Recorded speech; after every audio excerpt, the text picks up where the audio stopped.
I haven't lectured for 24 hours. I'm jonesing for it. Thank you for all indulging me.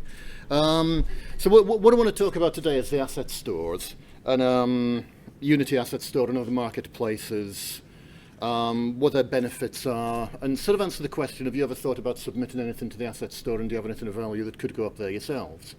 Has anyone submitted anything to the asset store ever? No. And my hands are firmly in my pockets here, despite what Adam said about me in the little blurb for this thing. I haven't actually got anything up there yet. I frantically resubmitted on Monday, so I'm qualified to talk about this, okay? Has anyone downloaded anything from the asset store being a user? Yeah, you know, good, lots of hands up there, so you're sort of familiar with that end of the experience. Okay. Oh, what happened there? There we go, wicked. Right, so yeah, I'm Dr. Mike Cooper, programmer designer, currently teaching at AIE, worked at 6 Foot Kid, Chrome and Ratbag before then. Click through this quickly because this was from the last slide. I used to mod Freedom Force, I was the king of that. Used to play lots of games, City of Heroes, Mech Comics, I just completed a 12-issue miniseries there. And I'm currently working on RPG Rules, the role-playing game system to end all role-playing game systems, if not life on Earth itself, which is intended for, you guessed it, the Unity Asset Store. So, I thought I'd start off by talking about how the games industry works. You know, what are we all doing here in this strange career path we've chosen? There are millions of people out there, billions of potential players really, aren't there? And we're trying to get each of them to part with a few dollars or cents in various ways. There are various business plans we have, like maybe you're making games for low-end phones, and you want them to watch an advert, a targeted ad, and you'll get 15 cents every time someone watches through an entire ad. You know, with a game like 2048 here, you maybe target it, you know, there's not a lot of translation or language issues. You could target the BRICS countries, Brazil, Russia, India, China, and hopefully make a lot of dough that way. The other end of the scale, there are genre connoisseurs, like, you know, I've chosen naval action here. There's a guy in Adelaide I know who makes naval RTS games and does quite well with that. He saw a gap in the market, in a very specialised market, you know, of people who have a crisp $100 note in their leather-bound wallet and, they may give it to you if you make the best naval game ever. You know, so the sort of different scales they can go for mass appeal with lots of small income or very narrow appeal for a select market with, you know, who hopefully will pay you well. And the asset store really is an extreme example of this sort of naval action type of business plan. You know, there are maybe thousands of users, tens of thousands of people who might buy your product, but they are willing to part with good money. And this could go from game companies to hobbyists. So what I've got here is a little screen cap of the highest grossing products from the Unity Asset Store. There are two of them here. There's AV Pro Video by Renderheads. Must be relatives of yours, Melonheads. And that goes for $450 and has had 244 5-star reviews. Multiply them together, they've made 76 grand after the asset store creams off 30% of that. That's not bad, and that's a very conservative estimate. Not everyone who downloads that will leave a review. Some people who download that will have got a free one or a sale one, but you know, they've obviously made some nice money out of that. We have Fruit Swipe Match 3 kit for $200 here. Someone's made a plug-and-play thing where you can make Match 3 games. As soon as I saw this, I realised the target audience is my dentist, who's this capitalist little shit. Every time I go to get my teeth cleaned, he's like, so, how's the app business, Michael? Have you made lots of money yet? Oh, it's not about that, man, you know.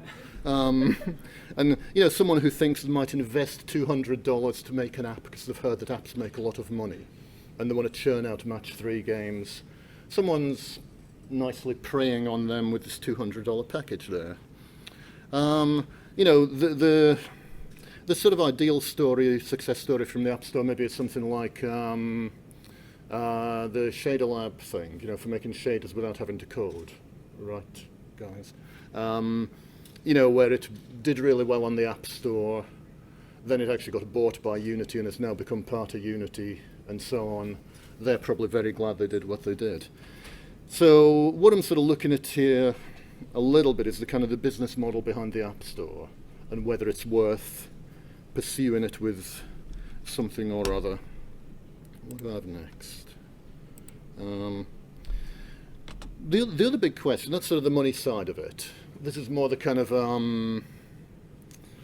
don't know, changing the world and making it a better place side of it. We don't want to reinvent the wheel. So I've been making games since the year 2000. Back when I started in the games industry, everyone built their own graphics engine. Every games company had an engine team who would, struggle to get a triangle on the PS2 for weeks or whatever, then get a whole mesh, then, we'll try and get animated meshes, write a particle system and so on.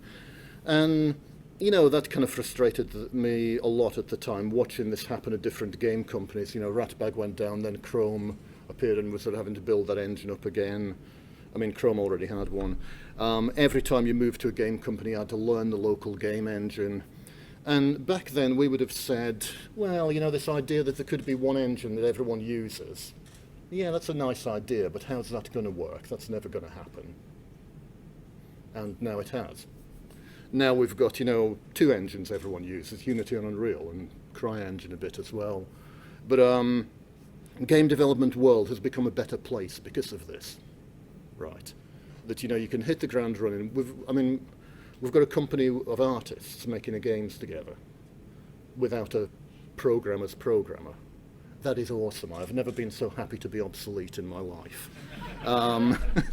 And I want to take this further. This is kind of my a guiding star with this asset store stuff, my spiritual mission in a way. What else in games are stock standard components that see everyone doing all the time? You go to make a game in Unity, all right, we need to have a character controller that isn't Ethan, because quite frankly, he sucks. We need to have, something and so on. And, interactable systems, that kind of thing. Wouldn't it be great if there was some standard gameplay that you could have as well as the standard graphics engine of Unity? And this is where the asset store really comes in. So 2 years ago, 2 years ago I started making this ultimate role-playing game engine. It's going to get up soon, I promise, by the end of this year. I've been saying this for 2 years now. This is sort of my aim here, is to provide something else, one level up from the universal graphics engine we've got in Unity and the universal physics engine. A bit of a universal gameplay engine there. So, many of you who make games probably have some little bits of tech that you've put together that other people could use. Should you consider putting this on the asset store? It could be a secondary income stream for any game company, really, couldn't it? And these are the questions you'd want to ask. What's the outlay in time and money initially? What are the ongoing costs going to be? And what is the potential return? So it sort of touched on the potential return a little bit there, that, if you make a match 3 kit, you can end up on the top grossing list. If you do something boring to do with making videos work well, people pay $450 for that, and so on. So I thought what I'd do is I'd have a look at 3 little case histories of spin-off technology that came from my RPG system. Right, so I'm sort of thinking big here. I'm going to make this game engine that's going to, be awesome. But I'm not a complete fool, and I didn't want to try submitting my first thing to the asset store being 2.5 years worth of work. That's probably a bad idea. It'd be nice to do a little test run with something first. And here's a bit of general advice that I came across in a talk from a game design teacher at our curriculum conference 2 years ago. Find an unarticulated need. And this is something you can apply to game design as well as to tool design. What do people really need that they haven't even considered yet? And some examples that I came up with after listening to this talk were some games that have done really, really well because they have answered an unarticulated need.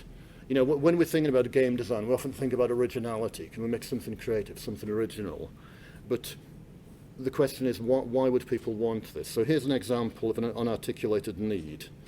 I wish my kids would get out of the house and not sit around playing games all day. What a game answered that need? Pokemon Go, yeah.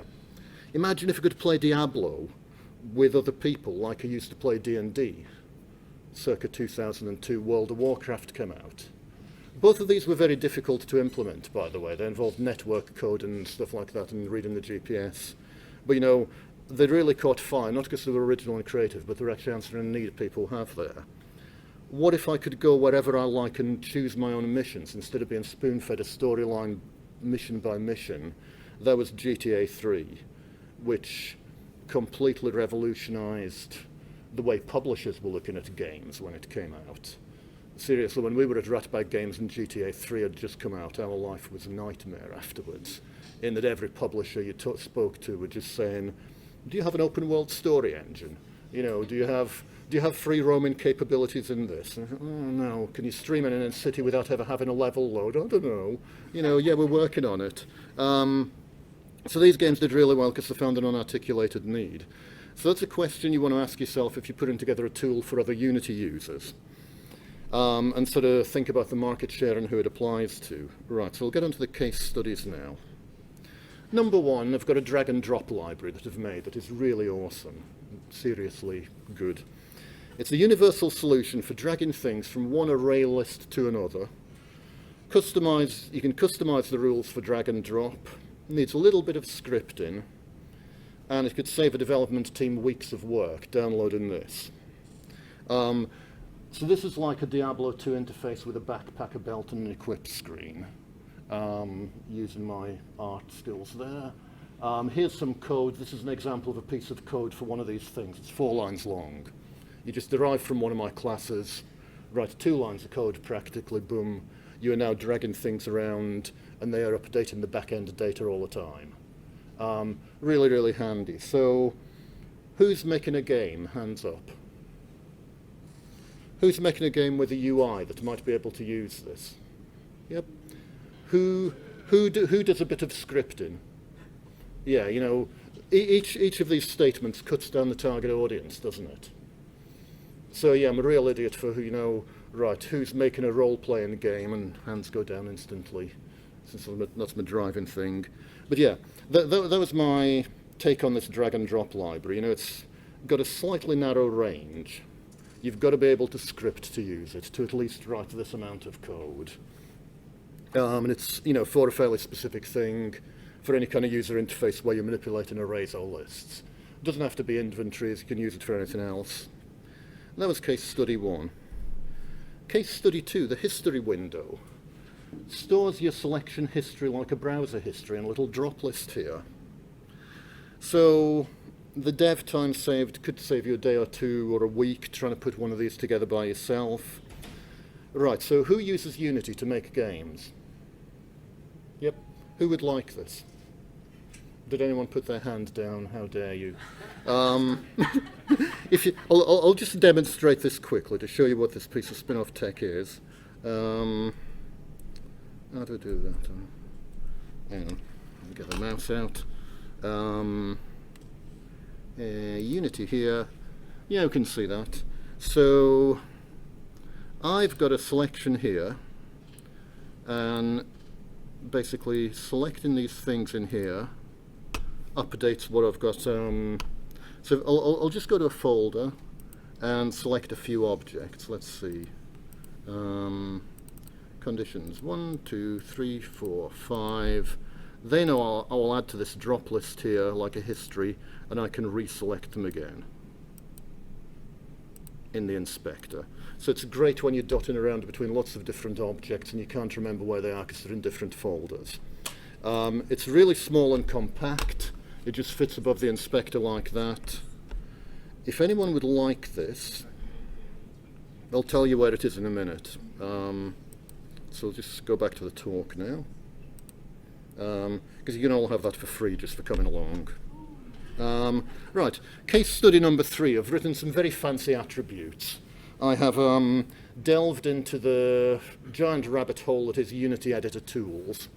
And I can make some parameters disappear based on other settings. There's some advanced editor tools Mojo involved in putting this together. I'm really quite smug about it.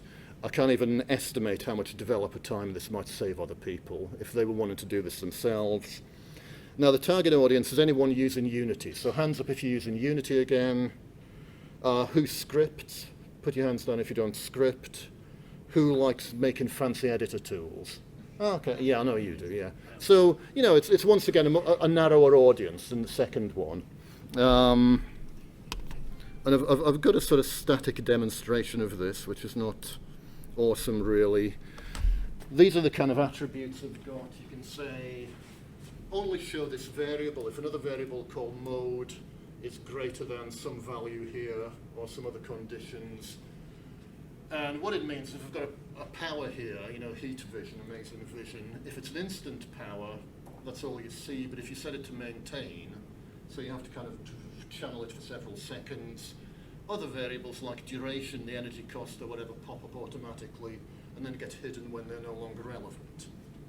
So it's, you know, a nice system for sort of simplifying your inspector with these large data objects. I'll just see if I can do a quick live demo of that. Can I find amazing vision in here? Oh, we've got a power beam there, wicked. So you can see all these things here, duration, extra energy cost, maximum radius, blah, blah, blah.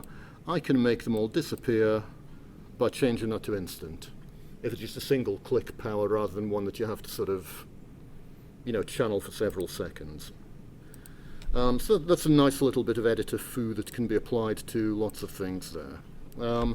Okay, so that's what I've got. I've got drag and drop, the history window, and fancy attributes. Which ones do you think I should submit to the asset store? Hands up if you think I should do the drag and drop one. 1, 2, 3, 4, 5, 6, 7, 8, 9. Who thinks I should do the history window? 1, 2, 3, 4, 5, 6, 7. Are people voting twice? Yeah, go on, yeah. 15, 16, 17, yeah. Who thinks I should submit the fancy attributes? So we've got 9 and 17. Oh, Mr. Fancy here. 1, 2, 3, 4, 5, 6. Oh, you just think I should put everything on the asset store, right? But 7, yeah. I'm actually putting the drag and drop one up first. It's somehow the more visual one. The history window feels fairly slim in that it's only one file as well. And I've sort of thought again about that. Should that be the one I lead with? There's lots of inventory systems out there, believe me. But I thought, yeah, whatever. You know, I'll probably put all of these up for free and then lull people into a false sense of security and then drop my $100 bomb on them afterwards once my name's known. It's the awareness stage. Yeah, that's exactly what it is. I'm laying a funnel here. Yeah. So I thought I'm now going to talk about what's involved in this. You know, if you decide you've got a piece of tech or, you know, some art assets or whatever that you might want to put up on the asset store, what do you have to do? What work do you need to do to get there? I, by the way, started doing this back in December, gave up in about February because I was juggling some other projects, my comic stuff, and I actually deleted some documentation on the drag and drop things, and I thought, yeah, I'm doing too much. And I've picked it up again recently because I was doing this talk and hurriedly resubmitted it again on Monday. So, first of all, you need a nice professional website to link back to your talk. Publishers must have and maintain an active website that contains example of relevant work, built as a portfolio page, etc., etc. If we believe the website doesn't adequately represent you as a professional, we will reject your submissions. Ooh. So, if you're a games company, that's probably not a big deal. You probably already have a professional website. If you're a teacher, I generally don't have a website to advertise myself to my students or anything like that. So I had to make one. Where is it? Whoops. Go back. Website, tab. Here we go. Yeah. So I had a comics website. I've now divided it in two to represent my divided brain. And I've got a game site for RPG rules. There's a picture of me looking suave and professional. And This is, by the way, the website is fundamentzero.com. I barely remember why I called my website that about 10 or more years ago. And there's a little thing with a history window in here. If you go to that, down the bottom, download the file here. You can grab the file for the history window and just drop it into your projects.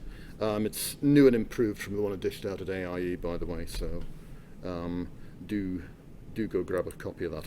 I'll put a link up to that on the Facebook page, saying where it is. So you need to spend time making a nice website. I actually had to learn a bit of JavaScript to do that, because it wasn't in the skill set. Folder organization. This one puzzles me. 3.1b. Assets should be properly sorted into folders with English titles depending on their type, mesh, script, material, etc. Packages should not have a range of file types included under a singular folder. And I'm like, come on. Surely you can have a material and the texture associated with the material in the same folder next to each other. You know, generally you want to have the scripts in one folder and none of the materials in with them. Yes, I get that. So I will get back to you all. I'm about to test Unity by having sent off my package, and I'm trying to remember what naughty things I did exactly there. I had some things which were mixed folders, but it made sense to me. Yeah. And then there's stuff about plugin and editor folders and so on. Yep, so that's that. Documentation. Hands up, who likes writing documentation? Put your hands up, all of you. Yeah, me too, actually. I had a really nice Sunday doing it. So projects submitted to the Asset Store require information on how to set up and properly utilize your project. They must be in text, PDF, HTML, or RTF file types. Lying bastards, because I submitted HTML documentation and they knocked it back, saying it had to be in PDF, which is really annoying because I want them to put HTML documentation so I can put it on my website like Unity do. You know, it's easily searchable then, and figure that one out as well. It should be thorough and encompass all aspects of your project.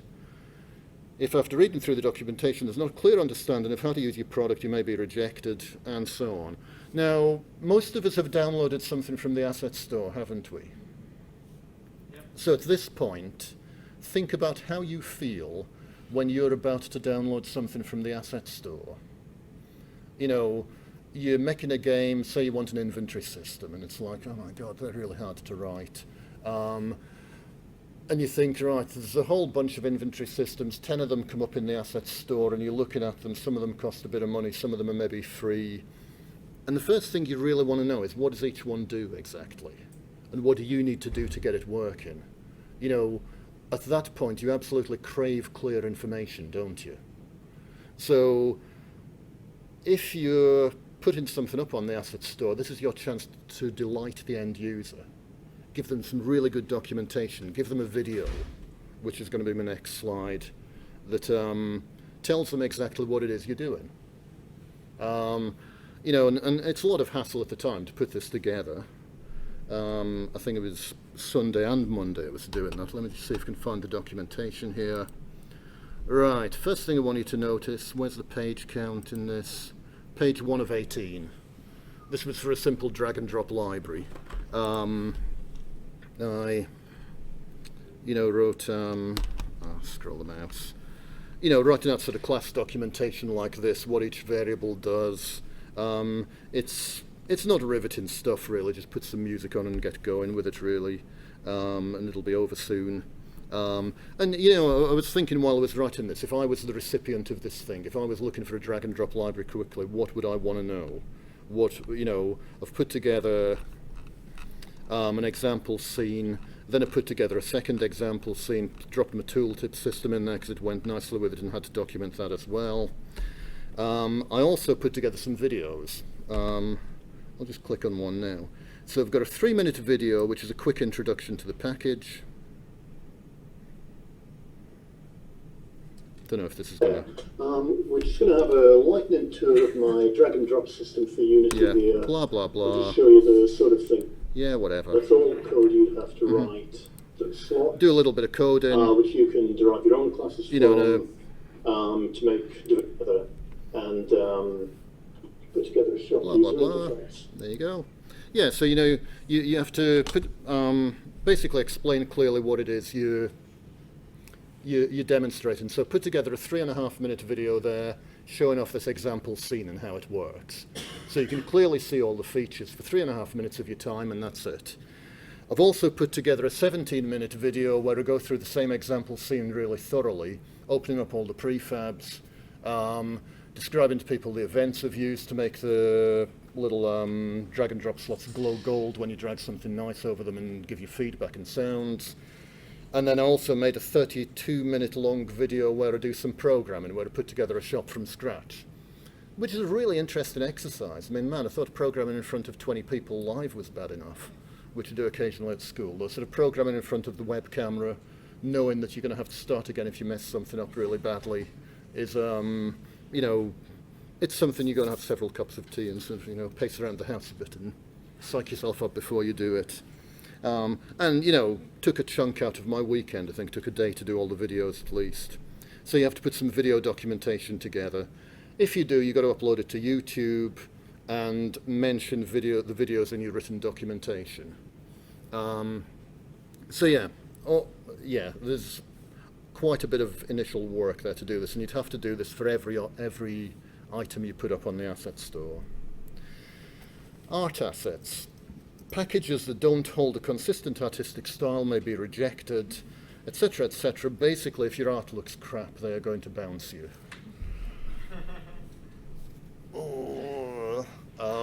I think my icons look good. So does my mum. You know, each mesh you put in should have a corresponding prefab if you're suitable. Untextured meshes are straight out. Biped animations have to work with the humanoid avatar. You know, things have to sort of slot into Unity nicely. An example from the asset store I got was I got a Mega City sci-fi pack for making a sort of science fiction city. And I thought, oh, this looks cool. I can just throw together a quick level for this thing I was working on. I think it cost me $13. And I realized once I downloaded it, it was just the meshes. And there weren't any prefabs, there weren't any colliders on them. And luckily I could just put a mesh collider on them and it worked. But you know, that was a bit sort of, felt a bit kind of disappointed with that one and didn't review them as a result. Coding standards. Don't throw any errors. Code must be commented and readable with no grammatical errors. Comments have to be in English with a second language optional. Commented code's not an alternative to proper documentation. You have to document your code and comment it. Function variables should be named appropriately. So the same as art, really. Whatever it is you're trying to put up on the asset store, you're probably going to want to polish it, put some time into polishing it, whether it's code or art. You know, we are by our nature in game development cowboys, and you know, slap stuff together and get it working because we're always under intense time pressure. So generally, you'll find that before you put something up, you want to do a couple of kind of scrape and polish passes on it like that. So they're the initial costs of putting something up on the asset store. You've got to make a nice website if you don't have one. You've got to document everything. Put together some basic graphics for the backdrop in the asset store and so on, which you want to look as good as possible. Maybe make tutorial videos, do a cleanup of everything you've done, and also do a bit of market research, probably at the beginning would be a good idea, you know, to see if there are things like what you're thinking of making out there. You know, there's quite a few inventory systems out there. I'm selling my drag and drop system more to coders. In fact, I'm not even selling this one. It's going to be free, so I don't really care, to be honest, about the market research side. I'm just testing the submission process here. And the second question, of course, is what are the ongoing costs? You're going to get bug reports back. You know, someone's going to download your thing, whether it's for free or whether they, especially if they pay you $100 for a big system you spent 2 years on, they're going to feel pretty entitled at this point to your time. And you're going to find yourself having to run a certain amount of tech support, I imagine. Unity's going to release new versions. You're going to have to update your things as they come out and fix bugs. You know, APIs get deprecated. If you've written something for the asset store which involves networking right now, better get on GitHub and download the new networking package and get it all working with that. You may want to maintain some degree of market research, you know, see if some hot young Turk has come up with a better version of what you've done, and you need to add some features they've got. There'll be feature requests and upgrades. You know, at some point with this game system I'm writing, I'd love to make it multiplayer. I'd love to incorporate ECS, the entity component system that Unity's got now, to make it more efficient. Don't know where I'm planning to find the time to do that.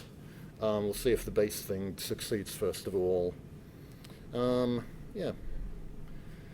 So to summarise, anyone who is by the way, has anyone thought during the duration of this talk I've got something I could stick on the asset store?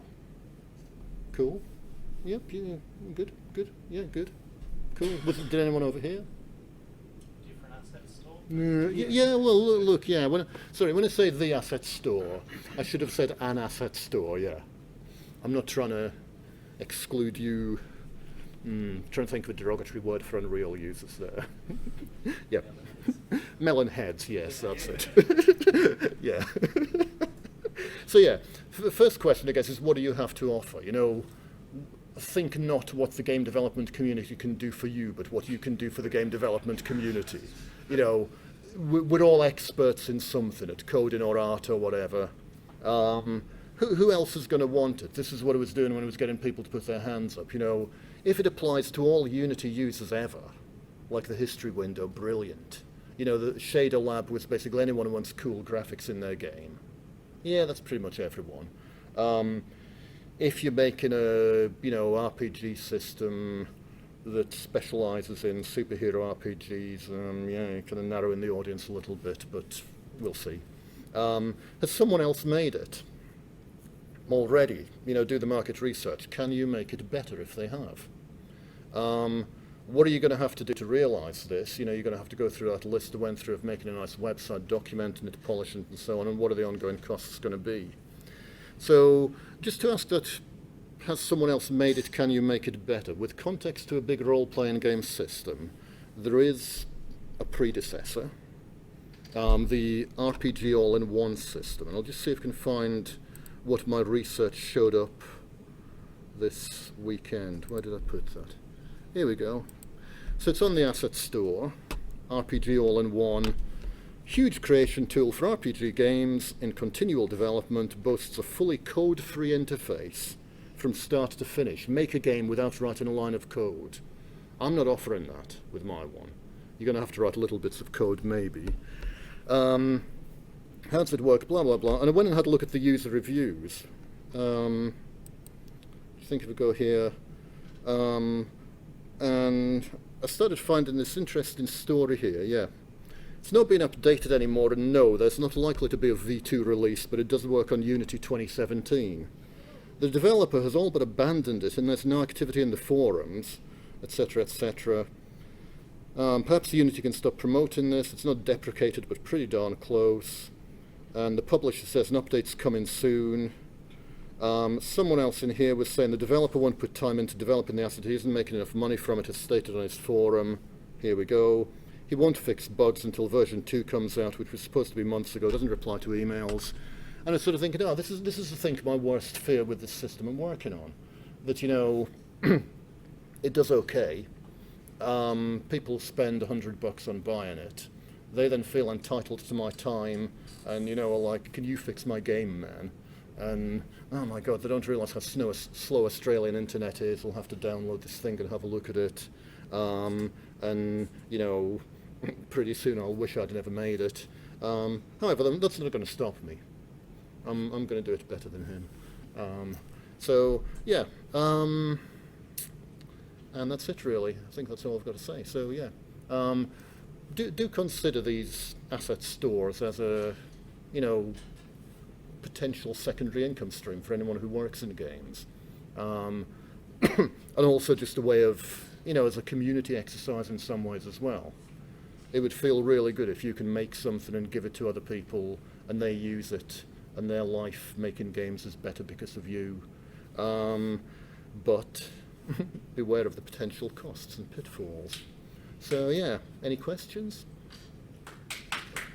Oh, yeah, sorry, yeah. Thank you, comrades. Any questions? Yeah. In the case that you don't have time or for whatever reason can't continue maintaining Yeah. asset store, would you recommend passing off to someone else, or just closing it down? Yeah, possibly. I mean, it'd be a bit of a hard sell, I think. You know, hey, you programmers here, this asset store thing is making my life miserable, maintaining this RPG system, even though I wrote it and I understand it better than you. Do you want to take it over? Might be $100 in it for you. Yeah,